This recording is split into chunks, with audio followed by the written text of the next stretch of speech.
শুভ নববর্ষ বন্ধুরা। কিন্তু আমার পোস্টটা করতে একটু দেরি হয়ে গেছে। যাই হোক, আমার একটু শরীরটা খারাপ ছিল।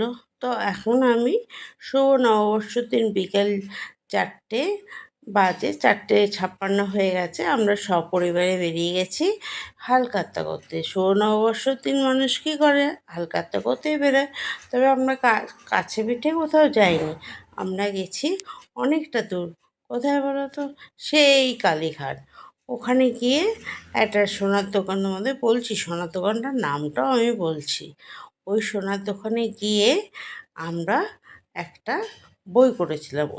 মানে 1 বছরের নামে একটা বই করেছিলাম। ওই সোনার দোকানটায় গিয়ে আমরা ওই বইটা ভাঙাতে যাব।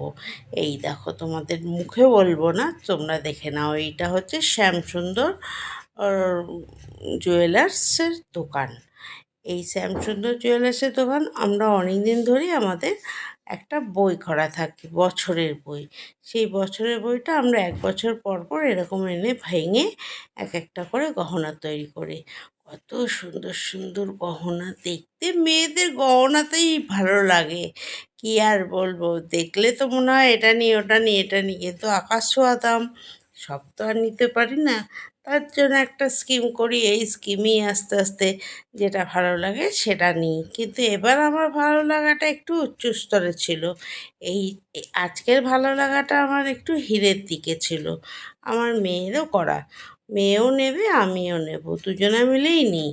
কিন্তু এই যে আমার বুবুরানিটা বোর হয়ে যাচ্ছে, দিয়ে বলছে আমি রিল করছি, তুমি আমাকে ফটো তোলো, রিল বানাচ্ছি, তুমি আমাকে সেটা ধরো। দিয়ে আমি কী করবো, ওকে নিয়ে আবার কিছুক্ষণ রইলাম, রিল বানাচ্ছে, আমি ওর কিছুক্ষণ সময়টা দিলাম। আর তোমাদেরও দেখাচ্ছি কেমন দুষ্টুমি করে। ও তো বাচ্চা মানুষ, ওকেও তো দেখতে হবে বলো।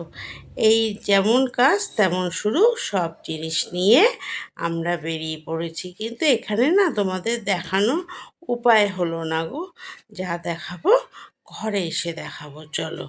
ওখান থেকে তাড়াহুড়ো করে বেরিয়েছি, যা গরমটা সেদিন পড়েছিল তোমাদেরকে কি বলবো, এত গরম পড়েছিল না, পাগল হয়ে যাচ্ছে। এই ঘরে চলে এসে তোমাদেরকেই আগে ফার্স্ট দেখিয়েছি। এইটা হলো আমার হীরের কানের, আর এইটা হলো আমার জামাইয়ের একটা আংটি নিয়েছে, আর এই আমার মেয়ের মঙ্গলসূত্র নিয়েছে। এই তিনজনা তিনটে নিয়ে আমরা ঘরে এসে হাঁপ ছেড়ে বেঁচেছি। আর তার সাথে আমাদের উপহারও দিয়েছে, এই দেখো কি সুন্দর। আজকের মতন এইটুকুনি রাখলাম, তাহলে টাটা।